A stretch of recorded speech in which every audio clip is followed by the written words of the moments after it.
साहब वो गोल्ड का जब फ्रांस से इंपोर्ट किया गया था उसके ऊपर चार्ज है ना वो ओरिजिनल लाइफ साइज के चार्ज है उसकी साइड के ऊपर चार्ज आती है। यहाँ पे बाबा जी ने सर गेम की हुई की तरफ से ये थी ना गिफ्टेड। अच्छा अच्छा जी आइए सर जी, इकट्ठे उन्होंने खेला हुआ है इसके ऊपर ना।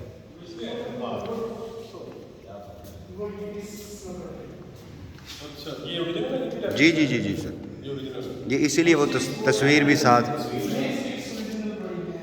ये तो उठा के ले नहीं जा सकते, हाँ वरना ले जाते। सफर है ये बात, आजम में जो है इस टेबल पे शुरू करके ला। जी बिल्कुल सर। छोड़ दे हाँ वो ज़रा वीडियो ही उसके।